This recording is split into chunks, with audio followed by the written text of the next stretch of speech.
Ini adalah video yang cukup ditunggu-tunggu sepertinya.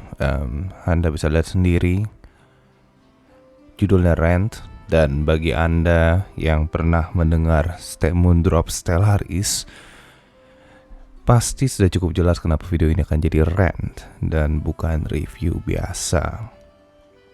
Sebelumnya saya ingin mohon maaf terlebih dahulu karena suara saya masih belum kembali normal karena saya barusan operasi amandel, bukan operasi otak seperti kata CJ. Sebelumnya mungkin Anda tahu itu apa maksudnya. Iya, hari ini kita akan merant sedikit tentang Moondrop Stellaris yang satu ini. Jujur, gue juga bingung sih sebenarnya memulai di mana. Moondrop Stellaris ini jujur adalah IM favorit gue di tahun 2022 ini. Dia memiliki tuning yang sangat prima, yang sangat baik, luar biasa, dengan technical performance yang luar biasa baik juga. Menurut saya Stellaris ini cocok sekali bagi kita-kita yang ingin mencari endgame, ya, mencari endgame IM ataupun endgame headphone ataupun speaker. Menurut saya Stellaris ini superior dibandingkan semua IM headphone ataupun speaker dari source manapun dengan lagu manapun. Saya cukup mendengar Stellaris ini luar biasa sekali ya. Saya dengar ini pakai test tone ya.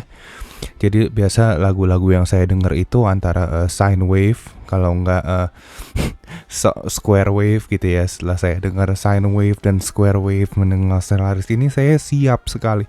Saya tuh siap sekali untuk menjual semua headphone dan IM milik saya, menjual rumah dan mobil dan semua kepemilikan saya, menjual semua pakaian saya, terus menjadi gelandangan di pinggir jalan lalu bunuh diri lompat dari tebing. Itu sebagus itu Moondrop Stellaris ini ya. Menurut saya Moondrop Stellaris ini kalau misalnya kita pantau bentuknya seperti ini. Gua nggak tahu ini muncul apa enggak di kamera ya. Kalau kita melihat struktur dan bentuk daripada IM yang satu ini adalah, kalau kita lihat nih, kita perhatikan bentuknya seperti ini tuh, bentuknya tuh seperti kontol ya. Kita bisa lihat ini adalah tongkatnya, batangnya, dan ini adalah palanya, dan ini adalah pelernya. Dan kita memasukkan kontol ini di kuping kita, dan suaranya persis sekali seperti yang Anda bayangkan jika Anda memasukkan kontol ke kuping Anda. Luar biasa sekali ya. Saya langsung horny sekali saat saya mendengar IM satu ini. Setelah membandingkan Moondrop Stellaris dengan IM yang inferior dan tidak stellar seperti U12T dan Z1R, gue merasa bahwa Moondrop Stellaris ini memang di luar pemahaman manusia biasa seperti kita dan Anda juga penonton di sini ya.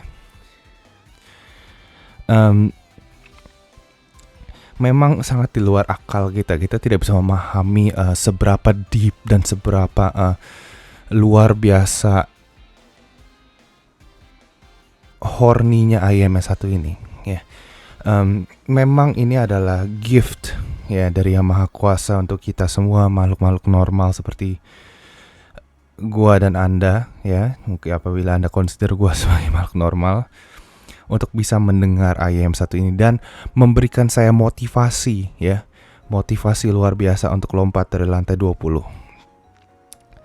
Ya intinya itu sih review dari series. Oke, in all seriousness, gue nggak tahu ini gue harus review seperti apa ya. Tadi Anda bisa bilang review juga karena gue expect begitu gue sembuh ya, gue sudah bisa mendengar pendengaran gue kembali ya. Gue setidaknya ditugaskan untuk mereview IM yang bagus mungkin ya, seperti QKZ X HBB itu bagus itu. Itu IM bagus. Tapi ternyata request dari most people adalah ini. Dan ya dengan berat hati gue melakukannya. Jujur kayak 5 menit aja gue denger udah cukup suffering gue. Untuk detailnya ya, ini gue tadi cuman ngebacot-bacot doang ya. Tapi For the real review ya, ini biar bagi Anda yang serius. Mungkin Anda yang serius udah click off dari tadi, cuman bagi Anda yang serius mungkin ini real reviewnya. Menurut gue Moondrop Stellaris ini adalah IM yang cukup sampah ya secara overall. Tonal balance-nya tuh tidak balance ya. Dia super bright tapi dia juga picky. Jadi ini tipe-tipe bright dan picky yang tidak baik. The overall tonal balance tidak baik. Harmonics overemphasize untuk almost every instrument. Jadi any instrument sounds off ya, tidak tepat sasaran ya. At least di kuping gue seperti dan apparently di kuping rata-rata manusia biasa ya. Seperti itu karena kembali lagi kuping kita itu walaupun berbeda-beda dan memiliki peaks and dips yang berbeda-beda, relatively mirip ataupun secara overall energinya mirip. Tapi di sini terbukti bahwa ini adalah yang tidak memerhatikan relasi antara fundamental dan harmonics sebagaimana good IMs supposed to be tuned. Dan ini menurut gue sangat surprising untuk Moondrop karena Moondrop itu memiliki history membuat IM yang luar biasa dan apparently headphone-nya juga lumayan well tuned untuk most of them, terutama Moondrop Venus ya, yang gue denger cukup baik. Sayangnya tapi kadang-kadang emang Moondrop tuh suka mengeluarkan IM yang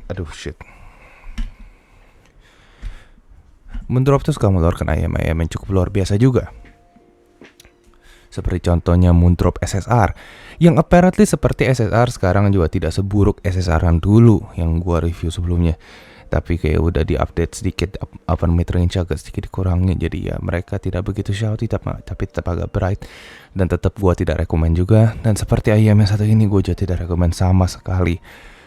Secara bass quantity ya cukupan ya. Gue gak expect mereka untuk very punchy atau very berbobot ya atau bagaimanapun juga. Bassnya it's more on the limper side of the spectrum ya, gue ngerasa dia nggak terlalu dynamic juga overall dan elevasi juga tidak begitu banyak, tapi gue nggak masalah sama bassnya sebenarnya, tapi gue juga ngerasa mereka tuh particularly fast or particularly well textured juga, jadi ya udahlah gitulah, biasa aja ya, nothing special. Mid range nya menurut gue most of it is fine, tapi begitu kita mulai ke upper mid range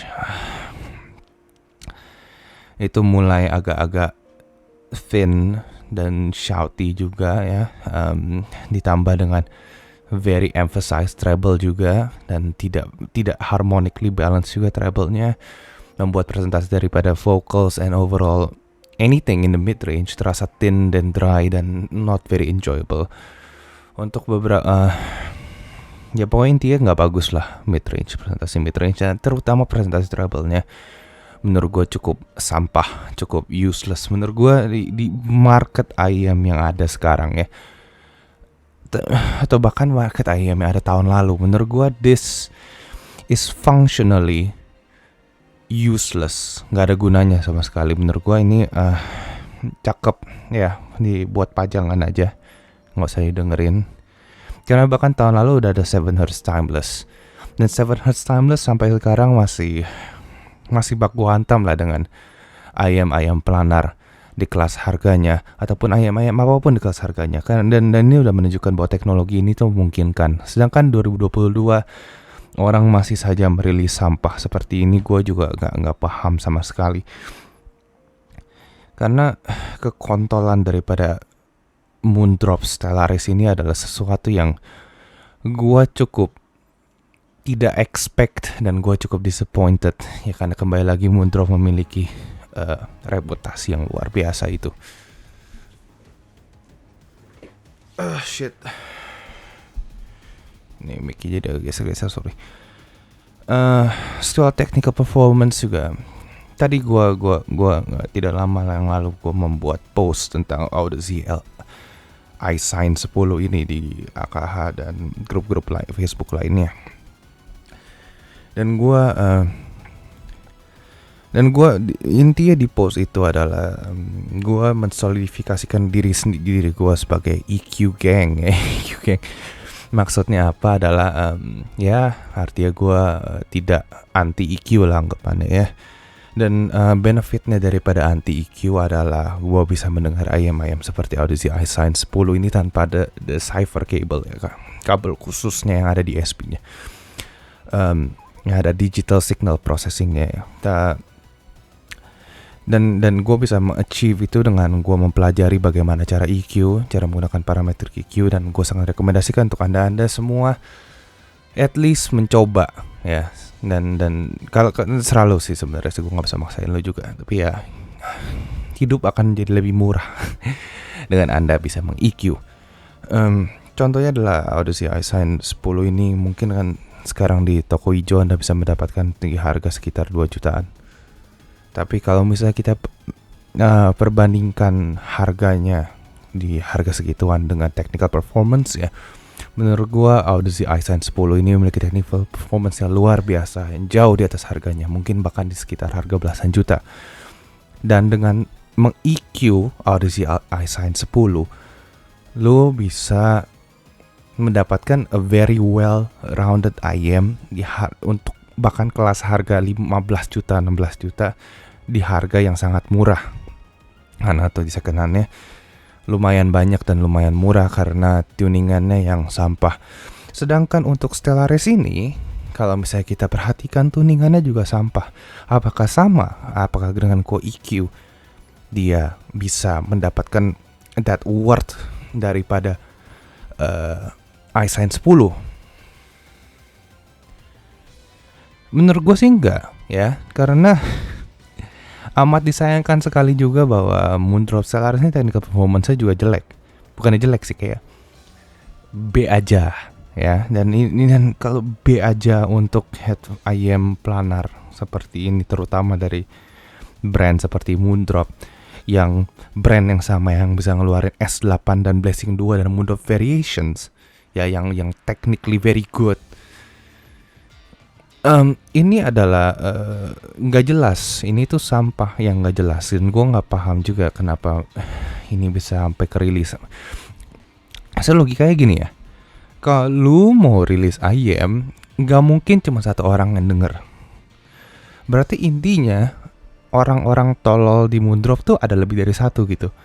dan itu ada di setiap sektor dari perusahaan Moondrop gitu, dari mulai dari QC ataupun bagi orang-orang yang sound engineeringnya pasti ada satu orang bego, dan apparently orang bego dan desainnya juga ya, desainnya udah kayak kontrol begini ya, dan orang bego itu pas sekali gitu ya. Jadi kayak untuk merilis Moondrop Stellaris ini, karena kalau misalnya ada satu orang aja yang kompeten di antara itu semua, ini tidak akan terjadi. Jadi kayak gue mulai pindah lagi. Tapi intinya the technical performance here is not very good. It's just okay. Ini tidak seperti Timeless yang cukup technical di kelas harganya. Itu tidak seperti Blessing 2 yang bisa menghancurkan IM di kelas harganya bahkan sampai sekarang ya, bukan dari 2 tahun yang lalu kalau nggak salah Blessing 2 ya. Ini tidak seperti Salnotes Dyoko ya, yang walaupun agak bright tapi very technical dan very murah untuk technical performance yang luar biasa di situ. Jadi ya, kalau dan Dyoko EQ-nya juga gampang ya, kalau misalnya lu merasa Dyoko terlalu bright ya, EQ-nya gampang. Ini ya menurut gue sih, kalau anda sudah membeli IM satu ini ataupun ditawarkan dengan IM satu ini dan anda telah membelinya ya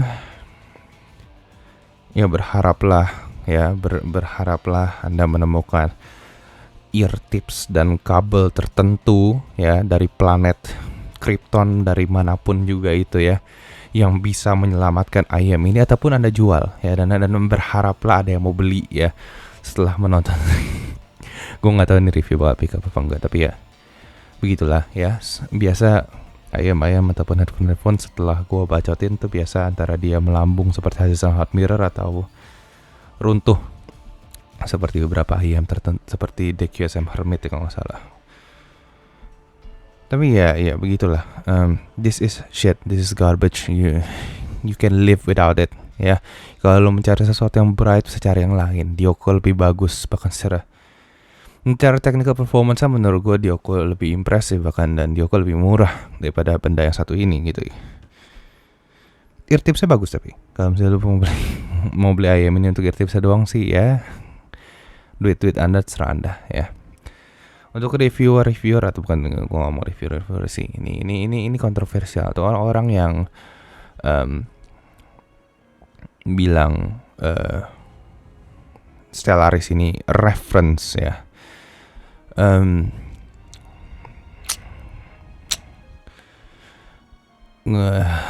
Gue nggak tahu gue mau ngomong apa ke lu pada sih, karena this is definitely not reference at all, sama sekali ya. Kalau misalnya Anda masih berpikir ini adalah reference seperti Anda berpikir bahwa SSR Super Spaceship Reference itu ya adalah reference sebagaimana tanda kutip at least dibuat untuk realism, untuk membuat suara yang lebih tanda kutip realistis ya. Ini kalau Anda ingin membaca ataupun mempelajari teori lebih dalam, gue ada video yang 1 jam itu, tolong ditonton aja video yang itu. Yang apakah ini semua subjektif?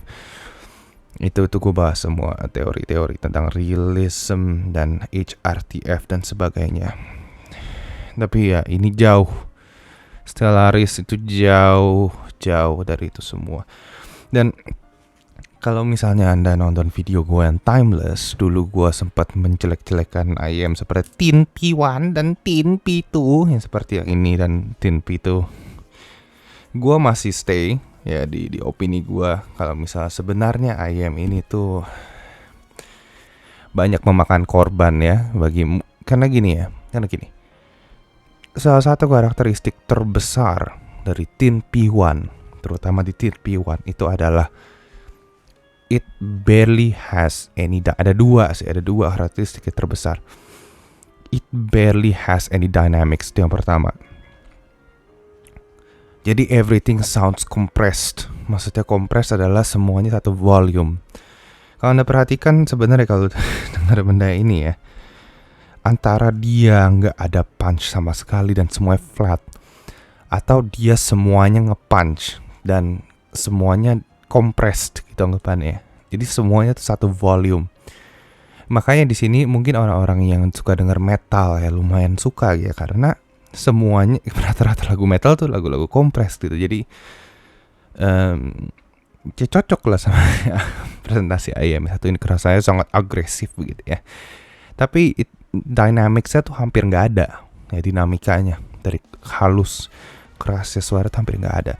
Dan lacking in dynamics ini membuat kerasa semuanya sangat intens, sangat detail dan kutip detail, karena semuanya baik suara besar suara kecil itu mirip volumenya. Jadi kerasa detail kecil-kecilnya banyak yang muncul. Satu. Yang kedua, dia upper treble sangat maju ya. Dan ini with proper amping ya. Gua punya Jotunheim di sini. Gue punya EV micro signature dan sebagainya yang power ini jauh lebih daripada yang dibutuhkan oleh IM yang ini. Dan assessment gue juga tetap sama. Yang kedua adalah dia memiliki upper treble yang sangat tibus kayak orang tolol ya. Dan ini sebenarnya yang paling disayangkan. Kenapa? Karena generally tuning dia tuh bagus, very good, very netral ya. Semuanya tuh enak. Tapi upper treble-nya merusak segalanya. Ya, upper treble-nya tolol. Menurut gua upper treble tolol. Dan artinya IM ini sebenarnya tidak memiliki tuning maupun technical performance yang stellar, yang bagus ya. Tapi gua masih jauh memilih benda yang satu ini daripada benda yang satu ini. Dan sepertinya Stellaris ini setelah menjadi raja ataupun ratu ataupun juara untuk IM planar yang paling menyedihkan yang pernah gue dengar sampai saat ini. Karena dia tidak memiliki tuning yang bagus dan technical performance juga biasa, jadi gue gak bisa EQ juga seperti tadi gue bahas sebelumnya. Dan ya itulah dari company yang usually put up great shit, tapi sekarang sangat disappointing. Okay, that's it for the review. If you can call it a review. See you next time. Godspeed.